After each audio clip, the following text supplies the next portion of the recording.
you, and there are probably things that I cannot tell you. What I think I told you in that interview. What would happen if you did, Bob? Didn't I share with you that they had taken me away for 6 weeks? And that they brought me back 5 minutes after they took me? Okay, I would love you to do that, but I would also like you to say the last words that Wendell told you, because he said some very specific words about what's going on here on the planet.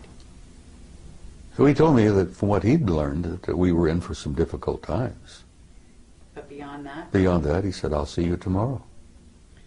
Beyond that, though, well, I'm going to reveal it then. I mean, he basically said they're in control. The people, the beings. He in knew control. that, and I've said that essentially.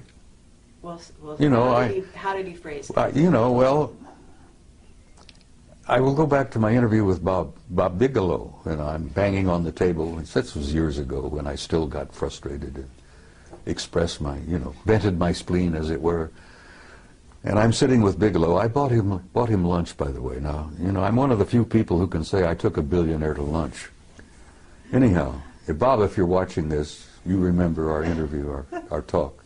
I'm banging the table because I was so frustrated and aggravated. And Bigelow said, calm down, Bob, calm down. He says, everybody has an agenda. And I said, yes, that's one of the things I'm angry about. Everybody's got their own damned agenda. And he says, Bob, there's only one agenda. Only one agenda. And I says, what is that? He says, it's their agenda. Always has been, is, and will always be until we grow up. Now, Bigelow shared that with me. Wendell shared that with me. He said he'd learned that, there's only one agenda. They're not only merely in control, they've been in control from the beginning. And they are controlling disclosure. Okay, and they are deciding whether the masses are ready or not. And who is they? Sweetheart, there is indeed a galactic federation. You may think that's a joke. You may think that's a little funny thing from the Star Trek series and all that. There is indeed a galactic federation. And the headquarters is not even in our galaxy. Now you put that in your pipe and smoke it. That there is a federation of advanced intelligence in beings throughout the universe. And the latest figure, what, 200 billion planets in our galaxy, 200 billion galaxies in the universe. Probably much, much more. But there is a federation, there is a control, there is a purpose, there is an agenda, and the survival of this species on this tiny zoological garden is important to them. And they are in control of disclosure. They could end it tomorrow if they chose. They'll end it when they have determined that the masses on the planet are ready, and not one instant before will a disclosure literally, in the big way, take place. Now, as I pointed out to you also, it's been my experience, and I've had first-hand experience with this. I've never spoken at a conference in the last 10, 15 years where there wasn't at least one or two of them in the audience.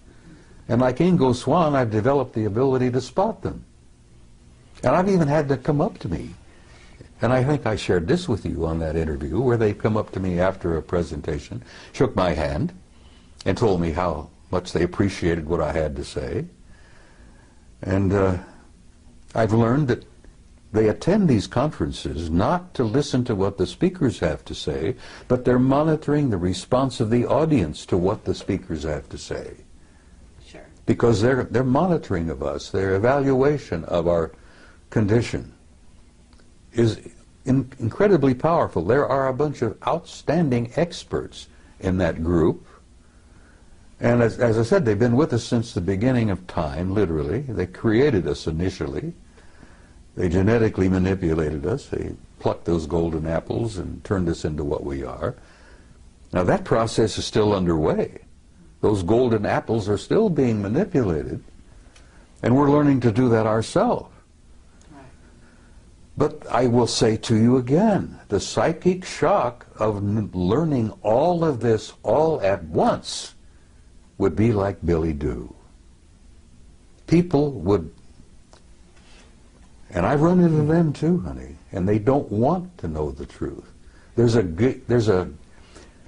gut feeling in many people, knowing spiritually, I think, that the truth is more than they can handle at this moment. Mm. You see, what I heard Bob saying yesterday, he didn't say that, listen, the movement towards disclosure is something that is ill-considered and unwise and people have got to be kept in the dark forever. I think Bob was saying that it can't be done in a way that some people are thinking, with reference to Obama calling a press conference and say, okay guys, we've got this little secret, so listen up and we've got something exciting to tell you. Well, he's not going to do it that way, and Bob was explaining that it's been happening for quite a while. It has to be a gradual process. It's an ongoing strategic process in which people are waking up in waves. And the ripple effect is actually supporting the disclosure movement, and we're part of it, and other people are part of it, and Bob's part of it. Exactly. And I think all Bob was saying was that it's not happening in the way that some people naively think. Is that? That's exactly what I was trying to say. They're not going to be Billy Doob. They are the ones with the agenda. But actually, I actually want to challenge that.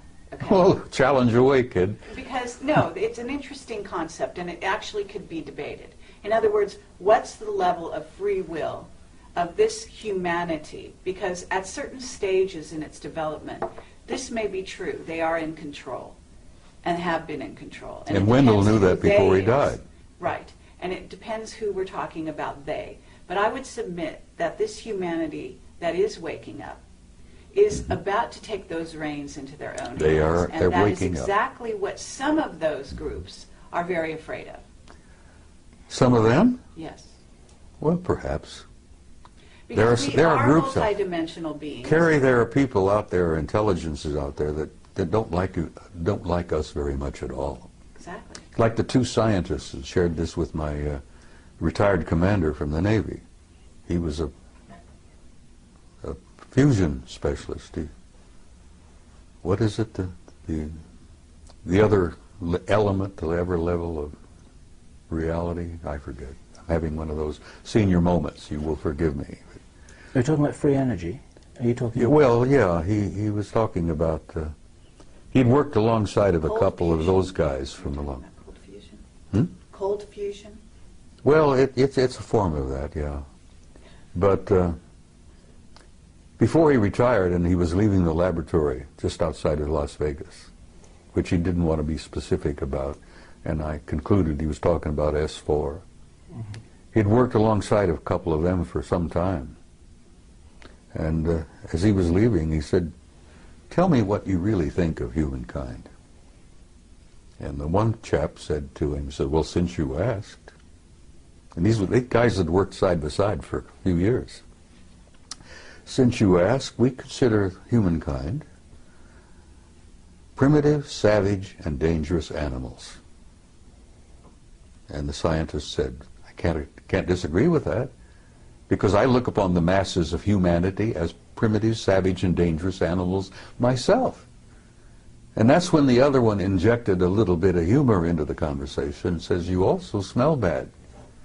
You stink." And the commander says, "You know, I took my shower this morning," and he's trying to, and they said, no, it's something about your human nature. It could be part of your diet, it could be the way you think. He says we call it kind of like an auric stench. And we find it very discomforting. But nothing, no personal criticism here. And the commander says, "Well, I appreciate you being candid with me, thank you." And he went into retirement, and he speaks out very carefully.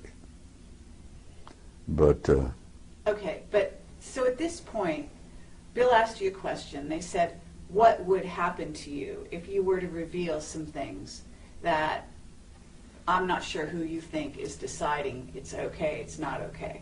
But what do you think would happen to you at this point? Because I've got some people telling me that now there's levels of controllers. And when you talk about Galactic Federation, you talk about the Guardian Alliance, or whatever you want to call them. Those are a certain level.